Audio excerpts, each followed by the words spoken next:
further ado. Okay. First of all, I want to thank everyone for coming. I like big crowds.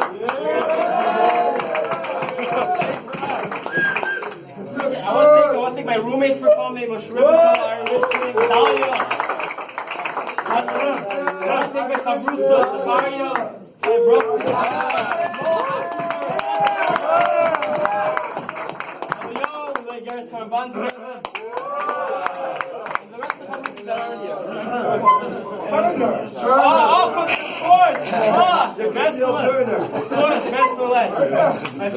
I really appreciate that great smile we learned together. He's really helped me grow and learn.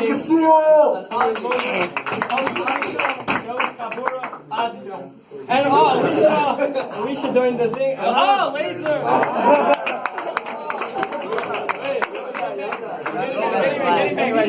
And getting back to yesterday, he really helped me. It's not easy to get to Chabura. It was not easy, but he really helped me. I really appreciate it. He's a great Chabura. Now, before, and I want to thank B'Shus, the Rebbeim, Rabbi Rosner, Rabbi Shlomo helped me throughout the whole year. Hamidim, Haverim, and before I start my Chabura,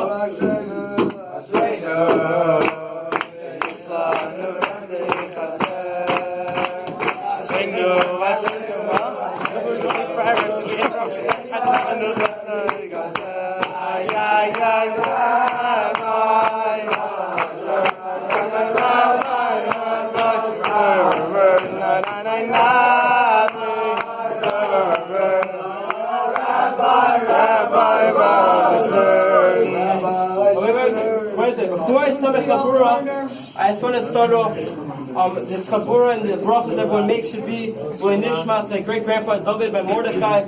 His Yortzeh is not this Shabbos, but next Shabbos. Next Shabbos. Over here. I'll still be here. We'll be back in Chutz La'aretz. Besides that, maybe for us. I just wanted to speak a little about my great grandfather before we started. He passed away while I was very young. So I don't know as much, but from I've heard him, what I knew about him, he was someone that really cared for everyone. He's someone that tried to line up everyone's day. He was very funny. People were upset. He made them feel better. He was someone, he lived there, he still lived in Arnof. He felt he was living in Gan Eden. He also was someone who learned. And something that was very special about him is Oskim B'Tzarchei Tzibur. He's someone that really, like whenever he need help, he used to, a few years back, he used to go on Arnof. He used to schlep almost every day to Beit Shemesh. He used to help like Rashid over there. And that yeshiva, very nice yeshiva. He used to help over there. He used to help with like packages and with helping them out. He was very handy. And over there in the shul across the street, and around for Dvar Yerushalayim, he used to help out. But he was very handy. If something was broken, something to be tweaked. And he really cared for everyone. And I was inspired, and everyone was inspired by him. And that's the chus of him doing what he did. It should be it's the Shomer Shab and Aliyah. Amen. Now we're going to start the Chabura. Oh wow, that's a really new. So I'm going to talk about today. I'm going to be talking about, as I told a bunch of people, I'm going to talk about the Yisodos and the mechanics behind Kedushin and Nisuin. And now let's jump into it. Oh wow.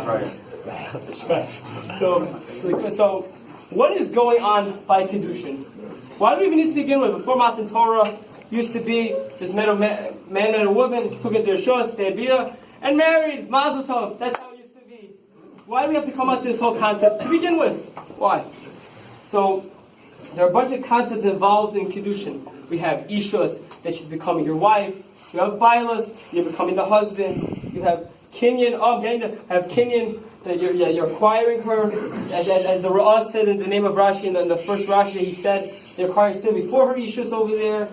And as well, another thing we're talking about is Isser. As in Bezin, you made her, when you're marrying her, Mekash, you make her also Klei Alma Kehekdesh. I'm going to fit those all into Kedushin. So, how do you do Kedushin? How is it done? How do you get married? Anybody know? Okay, it's done through a Kinyan. That is how it is done. But, to understand how this Kinyan Kedushin will be done, I'm going to explain how a regular Kinyan would work, and maybe Kedushin will work in the same manner. Possibly. Actually, probably will. So how does a regular Kinyan work? So, when a person does a Maisa Kinyan, you're creating a Kinyan, a Chalos Kinyan, and this Chalos Kinyan is in essence a kesher, an umbilical cord between the person and the object. That is what it is. And because of that kesher, you're creating bailus, which is rights of ownership. It's as if it says on your item the name of the Baal. For example, give me an example. Let's say lazy. Let's say back he used to play a little basketball, maybe he does now also. So he's going because he wants to go to Modell, he wants to buy basketball, nice Spalding. I don't know, he's going to go out. How much do they cost? How much? A lot of money. Okay, let's say $50. No, it's crazy. It does have gold on it. So he gets a nice ball, comes to the cash register, he comes up to the front, wants to buy with cash or credit card, comes up, he pays for it, and when it comes out, he gets the receipt. And on that receipt it says that he paid for it. That is showing that he now owns that item. He owns that item because he paid for it, he made that kinyan. It's now his. And now he has become, it's as if it said that ball, lazy Ellenberg's basketball. That's what it says. As if it says on the ball. So that is kinyan. Now, we're going to try to bring that back to kinyan kedushin. So what goes on there? That when a person does a ma'isa kinyan kedushin, as Bekash a woman, he reads a chalos kinyan, which would cause a kesher ishus to her. And that kinyan produces a chaloshim ishus that now lands her, she's now becoming a wife. And this chaloshim ishus is by the halachas between the isha and ben abal. And this would cause that the Baal has now rights on her and no one else does. And now she has become an Ishes. Great, they're married and everything is good. That's not what's said. And now they're married, they're all set up. He gives her kesef. He says Harim Mekudeshesli. Oh, she accepts it. And they're married. Mazel tov. It's all good. Chabura should be over. And all should be nice and happy. But wait, there's more. There's more. Something is missing. Anybody know what's missing? Wow. Oh. You soon? Wow. Are you silver shit?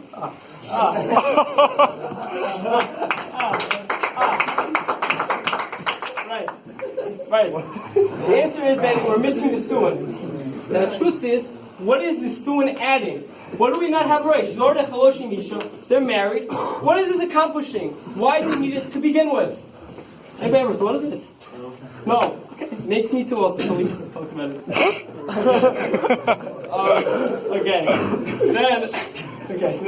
the answer is... Take a breath. Okay, so although she is his Ashes, she has become his wife, and they're now married, she is still the vase of Viha. She's still in her father's house. They're married, but she's still there.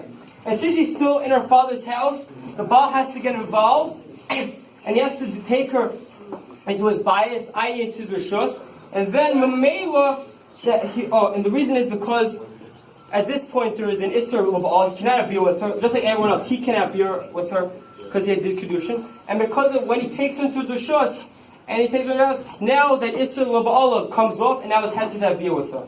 And that is what the reason is why we need the suan. And take it further. When me and Yitzi were learning this together, we thought of a svara together to take it further. A good svara. I just want to say it's Yehuda's svara, not mine. Okay. Veneer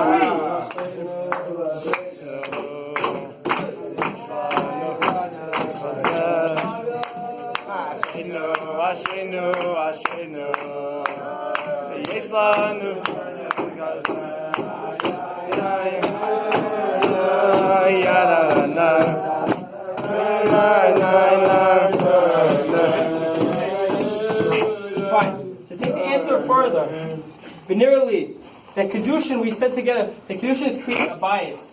And to have a home, besides furniture and other nice things, you need to have an Isha and a Baal.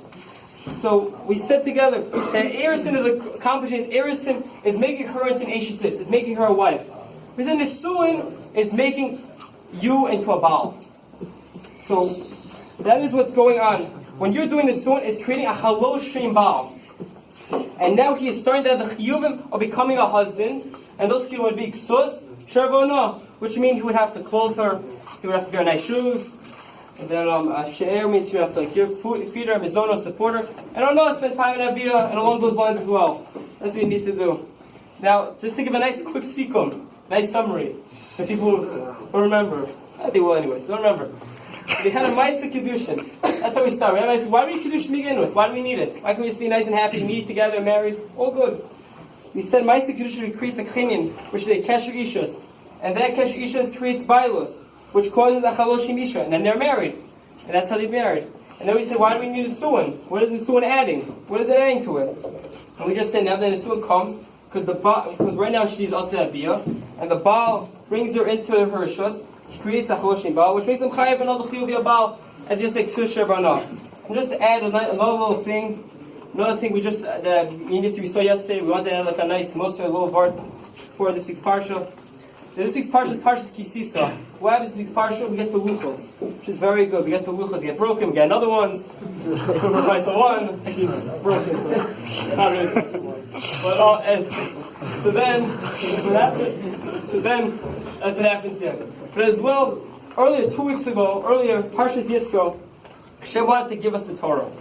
Before Hashem gave us the Torah, the Medrash says, He held a mountain on top of us. Har Gigis held on top of us. And He said, if you accept it, good. You'll now get the Torah, and it'll be good. If you don't accept it, you'll be buried right here. So they thought of it for a nice long second. And then they said, yeah, why not? They said, why not? You know why not. So then why not? They'd be dead. So they accepted it. They accepted it right then and there. And they've got the Torah. And the Medrash goes on to say that Hashem came down after this to meet his Kala. Now who was the Kala? Who was this person? Who are these people Hashem was going to meet? That's right. It was Klal Yisrael. He was going to meet Klal Yisrael. And what happened over there? We see from over there that when we see that Matan Torah was a Maisa Kedushin. And Matan Torah made us into Klal Yisrael. That Hashem married us with the Torah. That's how he married. That was Kedushin. And then we convert to regular Kedushin, like by Kedushin, which makes a regular man and woman. It makes them into an Eish Zish and a Baal. So too, whenever we learn Torah, whenever we learn Kedushin, or anything, we get even closer. We are straightening our kesh with the Kadosh Baruch Hu. As it says in another Medrash. Another Medrash. When Jews learn Torah, they become one with the Kadosh Baruch Hu. And if they do that, then if we take learning Torah to heart, we try our best to learn it and spread it around.